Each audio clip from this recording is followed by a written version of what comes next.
tema da mensagem é: qual é o seu ponto de vista? Qual é o seu ponto de vista? Uma pergunta. Nós vivemos em dias que muitas pessoas possuem pontos de vista. E por acharem que um ponto de vista é certo ou errado, a julgam como sendo aquilo certo e que deve ser obedecido. E nós vamos estar vendo isto hoje. E o nosso texto-chave está em Números, capítulo 13, verso 1 ao verso 2. Aqueles que podem ver essa palavra de Deus, os convido a se colocar em pé. E nós vamos estar lendo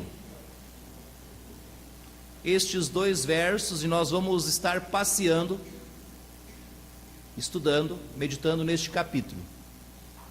Então, Números capítulo 13, verso 1 e 2.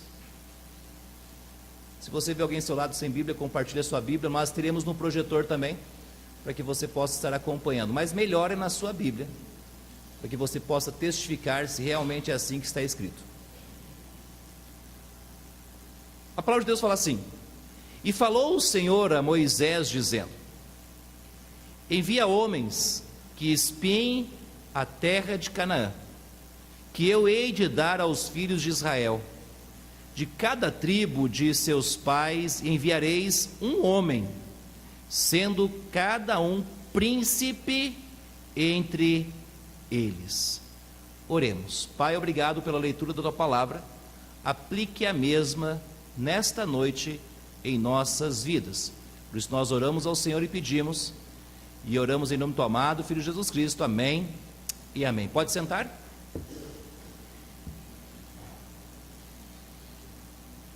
Qual é o seu ponto de vista?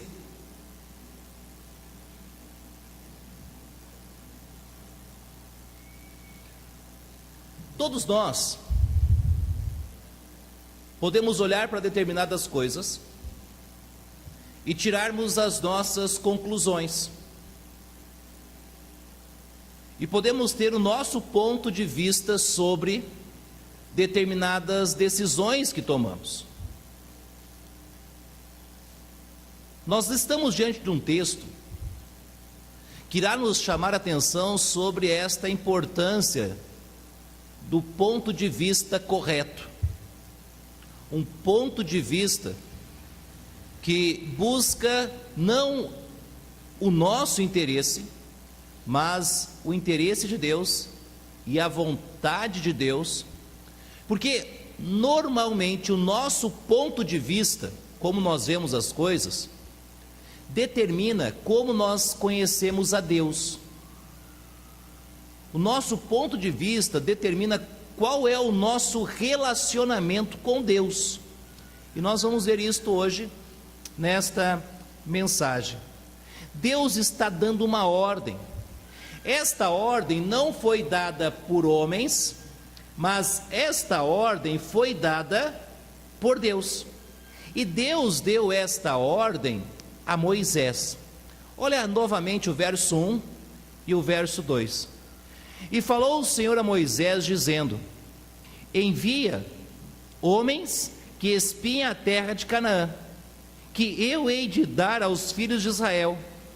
De cada tribo de seus pais enviareis um homem, sendo cada um príncipe entre eles. Deus dá uma tarefa não muito fácil a Moisés. Deus pede para que Moisés escolhesse alguns homens. Mas estes homens precisavam ser diferentes. Eles precisavam ser príncipes.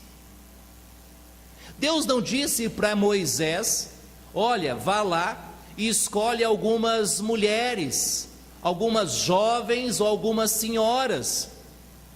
Também não disse: vai lá e escolhe algumas crianças, com os jovens e alguns senhores. Não.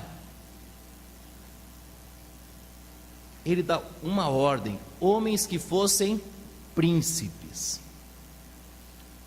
Estes homens precisavam ser homens em todos os sentidos da palavra homem. E precisavam ser príncipes na sua tribo. E Deus, não Moisés, mas Deus deu uma missão a estes homens. Eles precisavam ser espias. Eles precisavam espiar a terra de Canaã. E quando você vai espiar alguma coisa, precisa ser secretamente. Senão não é espiar, se não for secreto. Então eles precisavam se infiltrar no meio do povo para espiarem a terra. Deus faz questão de registrar o nome de cada um deles e também faz questão de registrar as tribos que eles pertenciam e de quem eles eram filhos. Interessante, né? Deus registra o nome deles, a tribo que eles pertenciam e quem eram os pais. Quem eram os pais? Olha o verso 3 em diante. E enviou-os Moisés do deserto de Parã, segundo a ordem do Senhor, não dele. Todos aqueles homens eram cabeça dos filhos de Israel.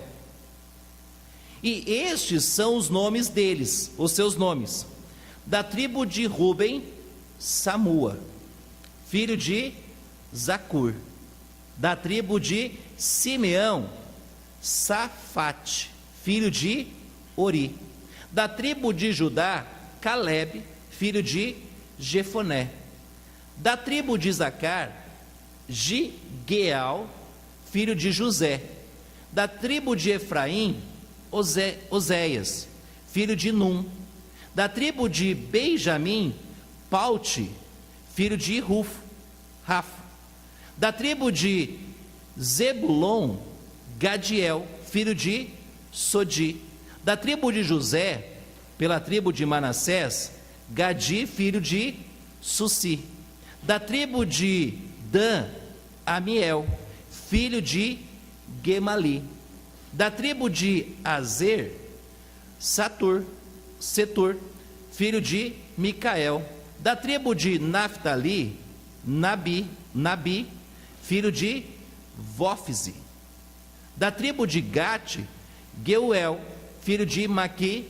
Estes são os nomes dos homens que Moisés enviou espiar aquela terra. E a Oséias, filho de Num, Moisés chamou Josué. Moisés,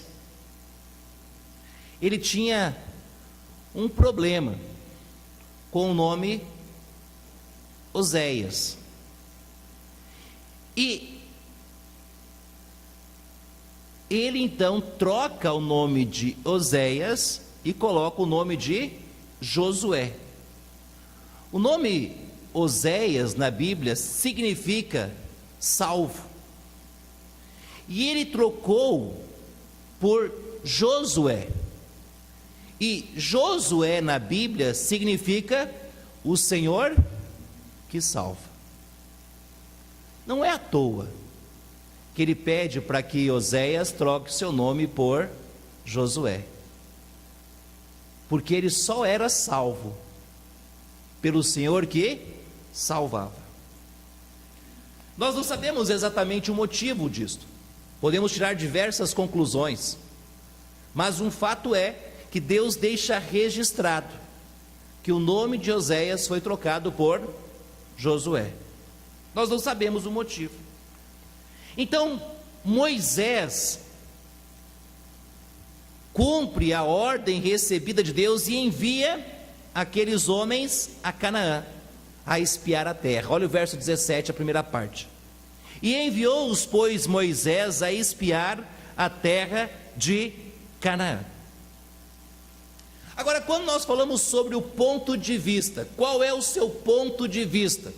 E nós olhamos para aqueles 12 príncipes, homens, nós descobrimos que todos eles receberam a mesma ordem. Ou não? Sim. Todos eles receberam a mesma ordem. E a ordem é classificada em 3 partes. Primeira, eles precisavam reconhecer quem habitavam na terra. Olha o verso 17, a parte B, o verso 18. Disse-lhes: subi, pois, por aqui para o lado do sul, e subi à montanha, e vede que terra é, e o povo que nela habita, se é forte ou fraco, se pouco ou muito.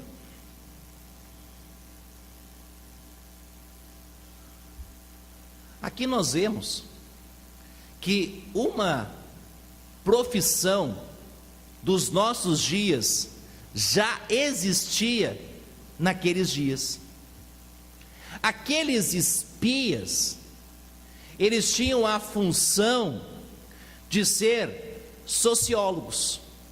O que os sociólogos estudam? As pessoas, o que eles fazem, se eles são muitos, se eles são poucos, se são fortes, são fraquinhos. Eles tinham a missão de serem sociólogos, identificar o povo que habitava naquela terra. Eles precisavam identificar qual era a cultura. Eles precisavam identificar a habitação daqueles homens e mulheres que habitavam naquela terra. Eles precisavam saber se aquelas pessoas eram fortes ou se eram fracas. Não somente o porte físico do povo, mas precisavam saber se aquele povo tinha um exército que era capaz de vencer o exército de Israel.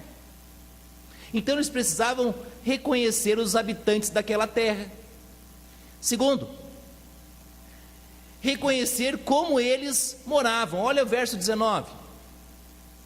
E como é a terra em que habita, se é boa ou má, e quais são as cidades em que eles habitam, se em arraiais ou em fortaleza. Aqueles homens precisavam ter conhecimento de engenharia. Eles precisavam identificar a estrutura e a infraestrutura daquele povo. Como eles construíam as suas casas, como eram feitos os seus muros, como eram feitas as fortalezas. Eles precisavam identificar como era a habitação daquele povo. Também precisavam saber se o solo era um solo fértil, não fértil. Precisavam saber se o solo era acidentado ou não. Tudo isso precisava ser anotado. Eles estavam ali para fazer uma análise daquela terra.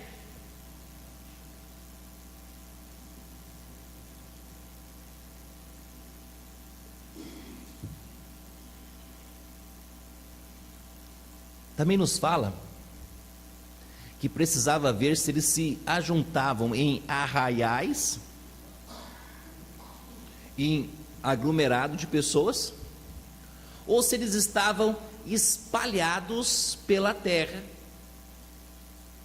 se eles tinham comunicação um com os outros, ou se eles viviam mais espalhados, isolados um dos outros, se eles tinham fortalezas, aonde o exército, onde as pessoas podiam se refugiar,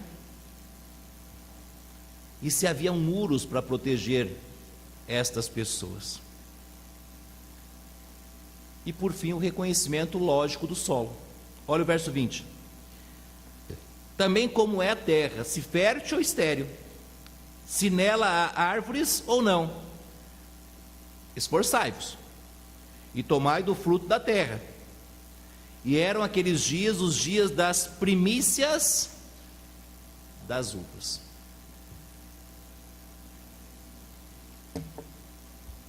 Sociólogos, engenheiros, e agora eles precisavam ser o quê? Agrônomos.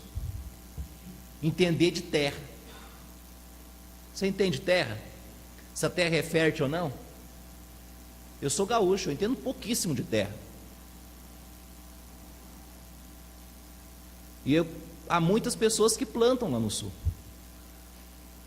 Mas tem pessoas que pegam na terra, essa terra é fértil. Essa terra é boa para se plantar. Não, essa terra não vale nada. Não, aqui tem que colocar um pouquinho disso ou um pouquinho daquilo. Agrônomos. Eles precisavam saber se a terra era fértil ou não, se era estéril ou não, se havia plantações, se havia árvores frutíferas em abundância ou em escassez. E havia uma preocupação. A preocupação foi relatada por Moisés, que era para eles verem se havia árvores ou não na terra. Interessante, que parece que naqueles dias as pessoas já se preocupavam em habitar aonde havia árvore, porque onde tem árvores e onde há verde, é sinal que o clima é mais quente ou fresco? Mais fresco. Mais fresco. Onde tem o verde, mais fresco fica. Tem mais sombras. Agora, era para eles tomarem, se esforçarem para tomarem os frutos da terra.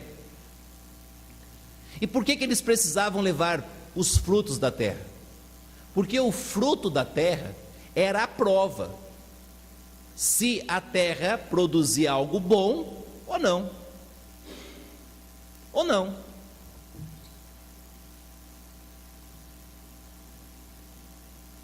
Você deve estar pensando, pastor, por que tantas exigências?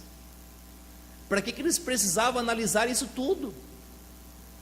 E era muitos dias. Por que eles precisavam fazer tudo isso? A resposta é simples.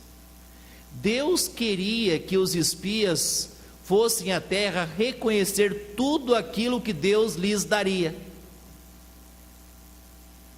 E não eram qualquer homens, eram homens que eram príncipes. E aqueles príncipes seriam os príncipes da nova terra, aonde eles iriam habitar. Era eles que iriam governar os povos das suas tribos naquela terra. Mas eles tinham que fazer essa análise.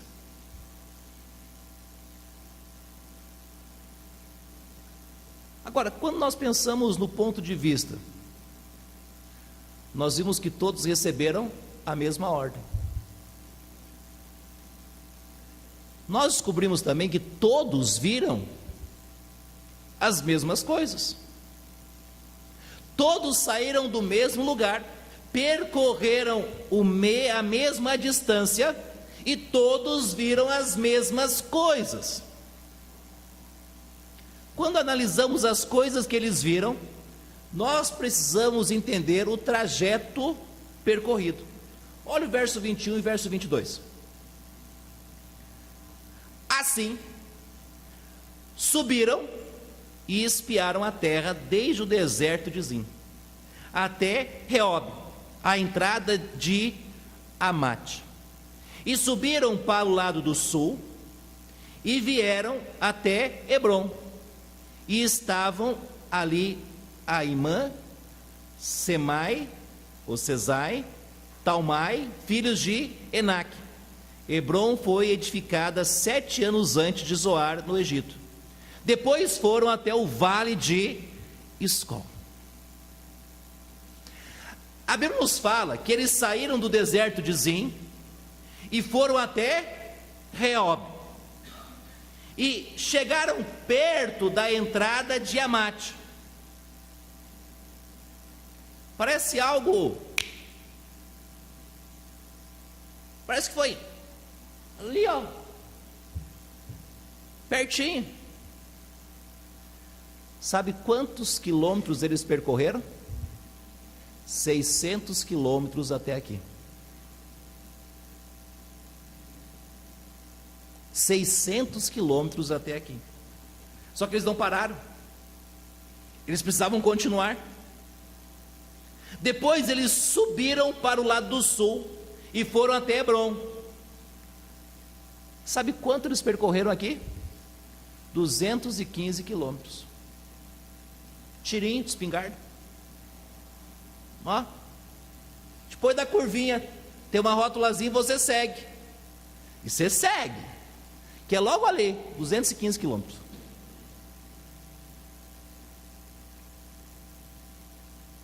Depois,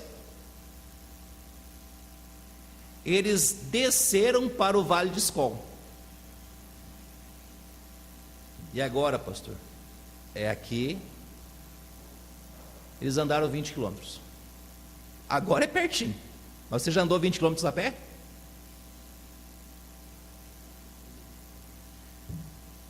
O trajeto percorrido por eles,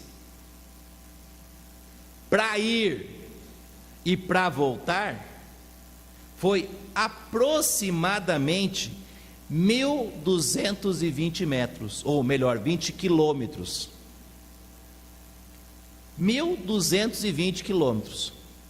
Pertinho.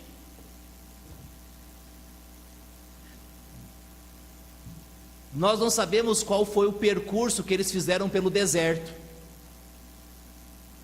Então nós podemos andar mais pelo deserto, porque vamos pelo onde tem água, ou podemos fazer o trajeto em linha reta, mas há um risco. Ninguém no deserto vai querer andar em linha reta, quer andar por onde tem água. Então nós não temos exatamente. Isso pode aumentar em 200 ou permanecer onde estamos. A distância é longa. Eles andaram muito. O trajeto percorrido foi o mesmo. Segundo, o tempo gasto. Quantos dias eles percorreram tudo isso? A Bíblia fala, olha o verso 25.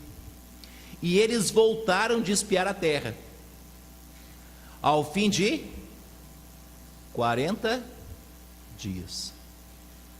Foram 40 dias andando.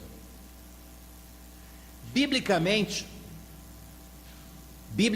o homem percorre 31 quilômetros por dia, aproximadamente.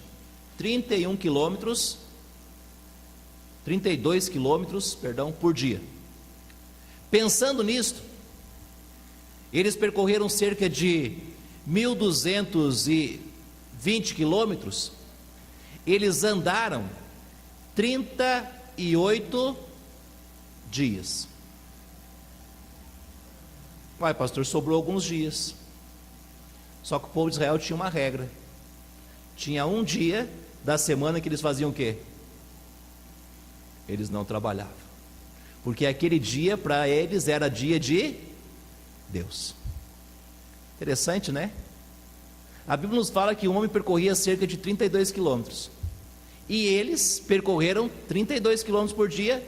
E nós vemos o tempo de folga certinho, exato. Exato.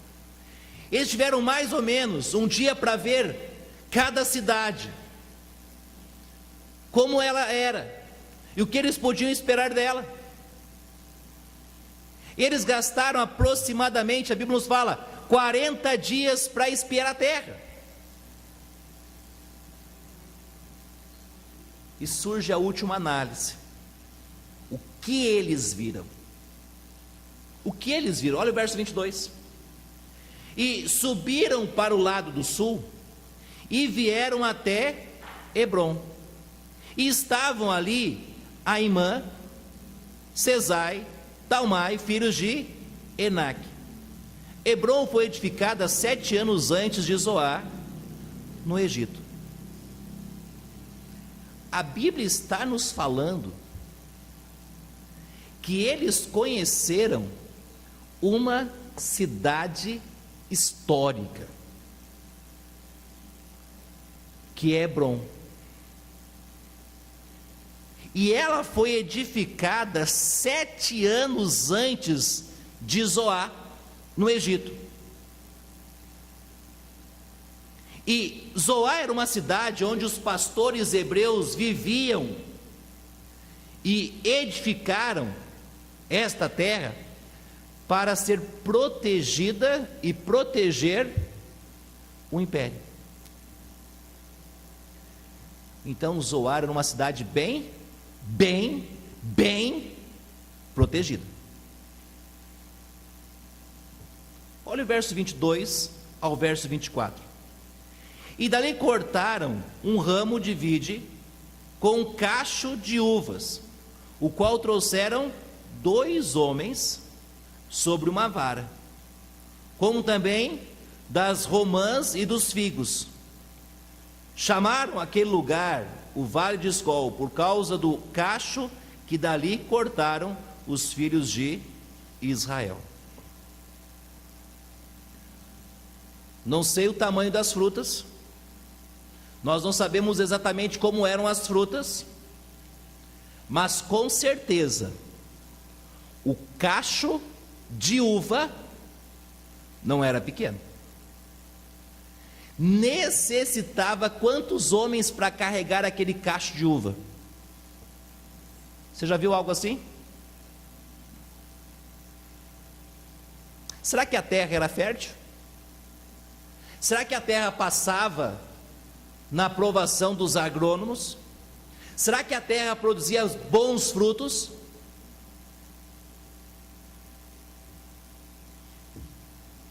Alguns irmãos foram já na minha casa. Lá tem um pé, uma bananeira. Quantos já viram as bananas lá da minha casa? Ninguém? Ninguém viu? Jackson viu, Red viu, vocês estão com vergonha? São pequenas?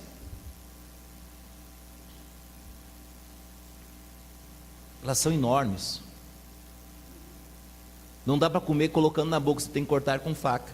Eu perguntei esses dias para um irmão que é agrônomo, ele falou assim: pastor, é porque a terra é fértil. Eu pensei, eu nem sabia disso, que a terra fértil a produzir uma banana mais graúda. E eu imagino, se um cacho de banana às vezes precisa de 2 homens para carregar, não é difícil de acreditar no que a Bíblia está dizendo, que havia necessidade de 2 homens para carregar um cacho de uva. Todos viram isto. Ninguém negou o fato que necessitava de 2 homens para carregar o cacho de uva. Todos receberam a mesma ordem. Todos os homens viram as mesmas coisas. Só que, quando nós falamos de ponto de vista, nós precisamos entender que aqueles homens, eles tiveram ponto de vistas diferente.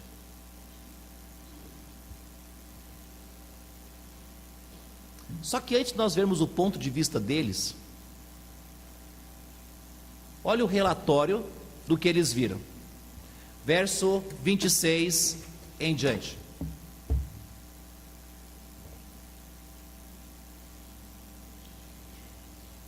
E caminharam e vieram a Moisés e Arão e a toda a congregação dos filhos de Israel no deserto de Parã, em Cádiz. Eles estavam 40 dias longe. Eles estavam voltando. O povo estava aguardando. O povo estava curioso. E eles chegaram. E eles não tiveram tempo para descansar, não.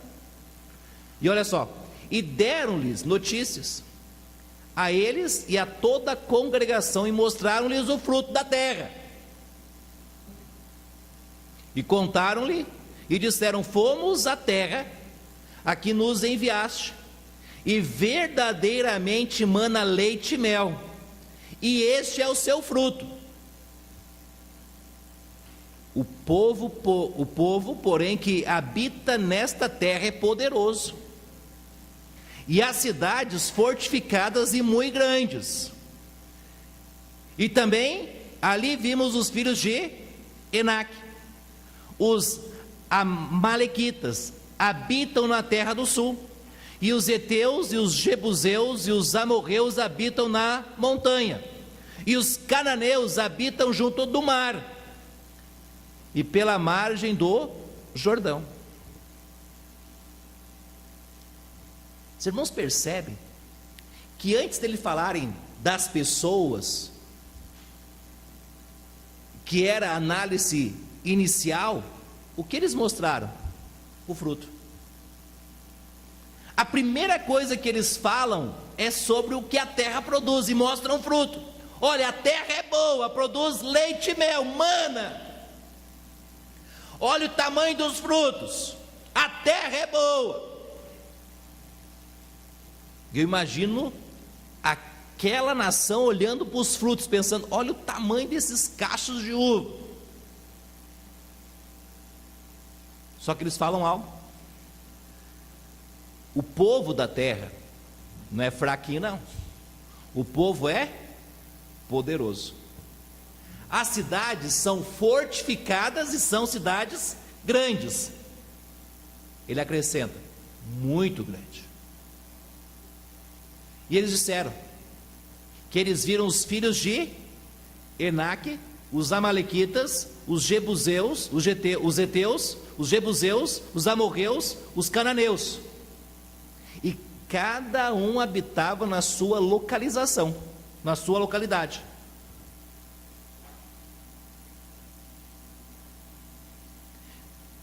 Quando falamos do ponto de vista deles, nós temos três lados da história.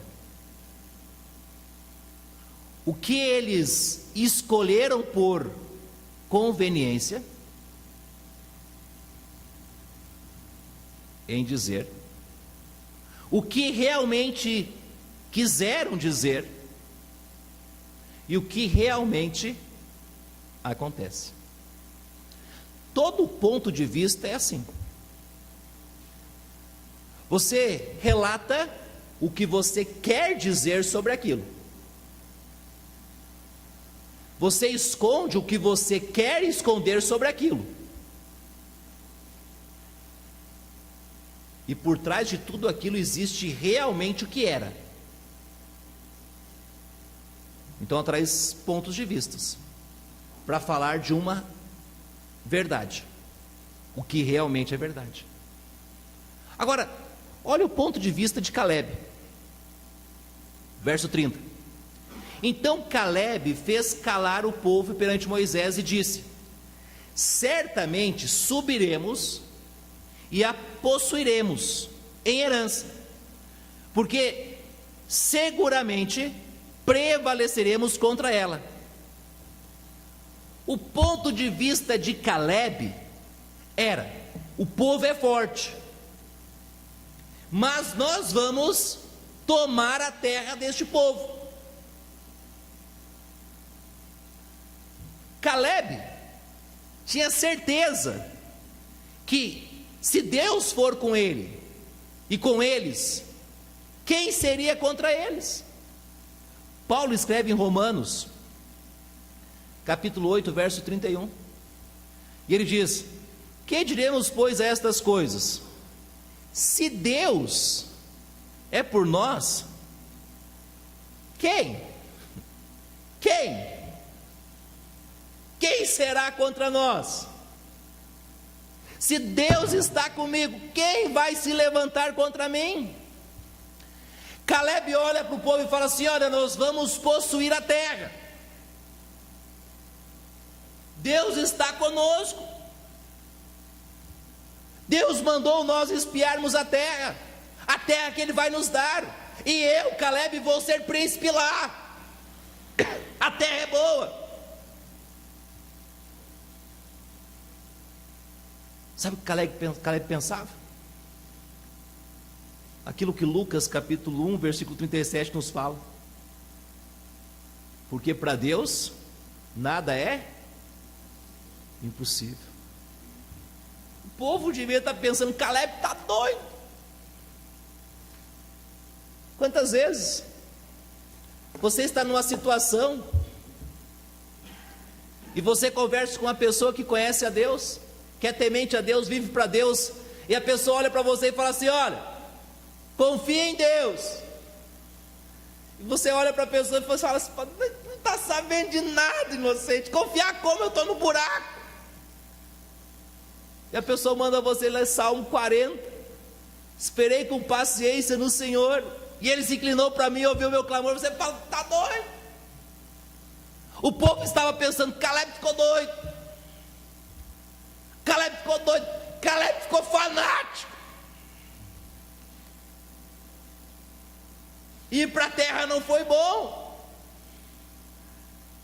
Ele veio confiando demais em Deus. Caleb sabia: vamos subir, vamos possuir a herança, pois certamente nós vamos prevalecer contra eles. Deus é por nós, Deus vai conosco. Só que sempre no meio do povo de Deus tem pessoas com outro ponto de vista. Tem aquelas pessoas que vai dizer: Deus está contigo, para Deus não tem impossível.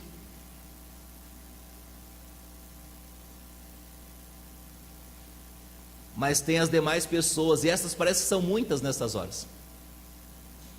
Olha o verso 30 em diante. Porém os homens que com ele subiram disseram: não poderemos subir contra aquele povo, porque é mais forte do que nós.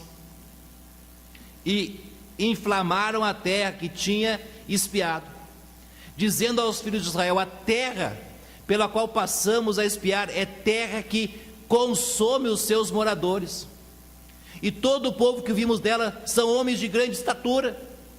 Também vimos ali gigantes, filhos de Enac, descendentes dos gigantes, e éramos aos seus olhos como gafanhotos, e assim também éramos aos seus olhos.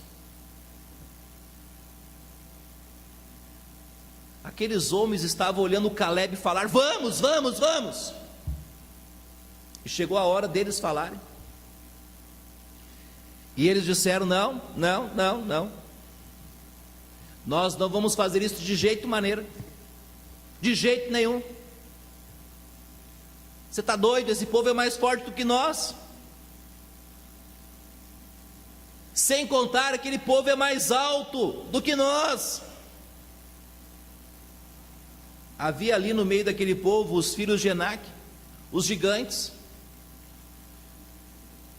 E nós somos como gafanhotos pequenininhos perto deles. Eles vão, ó, nos esmagar.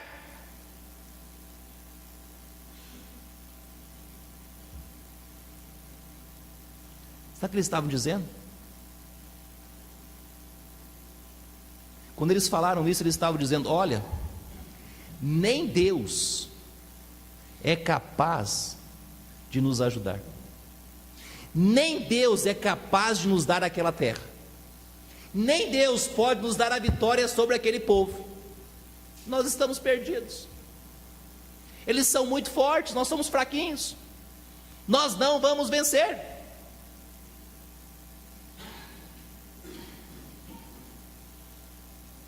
Golias desafiou um exército, o exército de Israel. O que foi necessário para derrubar o grande Golias? Um moleque corajoso, aproximadamente entre 14 e 16 anos, com uma funda. uma pequena pedrinha. Foi lá no corguinho, no riozinho, pegou aqueles seixos, aquelas pedrinhas arredondadas. 5. Não sei por que 5. Só precisava de uma. Aquele monstro de homem veio para cima dele. E eu imagino a paciência de Davi, rumando a pedrinha na funda e pensando: tadinho, do jeito que vem vai cair para o chão. Precisou de quantos homens para derrubar aquele homem? Aquela pedra foi, acertou na testa, o gigante caiu. Aquele povo não conhecia ainda quem era Deus. Aquele povo andava escutando as palavras de Moisés, mas aqueles homens não conheciam a Deus. Existem muitas pessoas que estão dentro da igreja, mas não conhecem a Deus. São religiosas, mas não conhecem a Deus. São pessoas que dentro da igreja acreditam que quando estão passando por lutas e dificuldades, elas dizem: pastor, não tem jeito, não vai dar certo, pastor, nem um milagre é capaz de resolver esse problema, pastor, não tem como. São pessoas como aqueles homens que não acreditam em Deus. Sabe o que essas pessoas precisam? É triste, mas estas pessoas precisam conhecer o poder de Deus, precisam receber Jesus como seu Salvador, porque quando elas receberem Jesus como seu Salvador, elas vão reconhecer o poder de Deus. E Atos capítulo 1, versículo 9 nos faz essa promessa: mas recebereis a virtude. A palavra virtude aqui é dínamos no grego, poder, que vem da nossa palavra dinamite. Sabe o que a dinamite faz? Coloque lá umas 5 dinamites no seu carro e ligue, e você vai ver o poder de uma dinamite. O dínamos, o poder de Deus, está ligado ao Espírito Santo. Ele fala que há de vir sobre vós ser-me-eis testemunhas, tanto em Jerusalém como em toda a Judéia, Samaria até os confins da terra. Quando nós aceitamos Cristo como nosso Salvador, nós recebemos este poder de Deus, e nós começamos a entender aquilo que Deus é capaz de fazer através e por meio do Espírito Santo.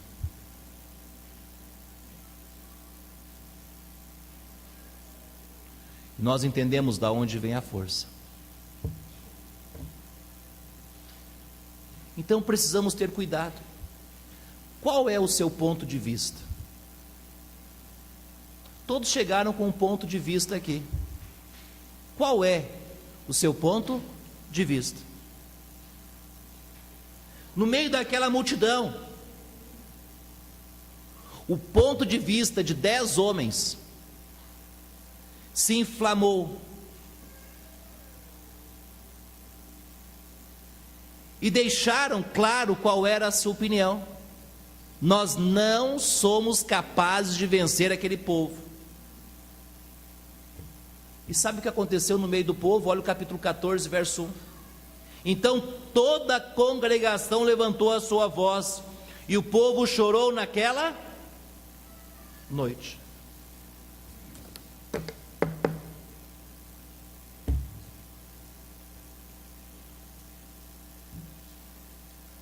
Cuidado. Cuidado com o seu ponto de vista. Segundo, cuidado com o ponto de vista das pessoas que estão à sua volta. Eu não sei quanto tempo Você anda fugindo de Deus.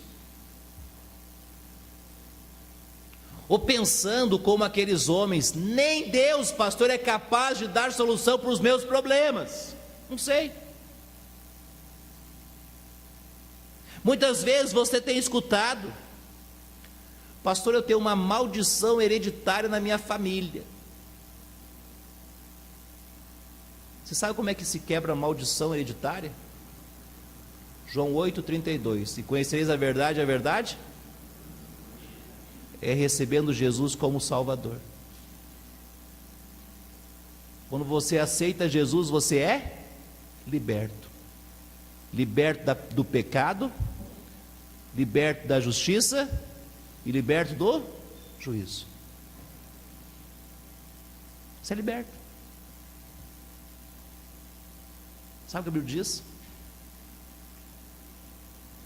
A Bíblia nos fala que havia dois homens que estavam presos, porque haviam pregado o Evangelho, e perto da meia-noite cantavam, algemados, após serem surrados. A Bíblia nos diz que há um terremoto naquela prisão, abre os cárceres, o carcereiro pensa que todos tinham fugido e ia se matar, eles falam: não, ninguém fugiu, o povo está todo mundo aqui dentro.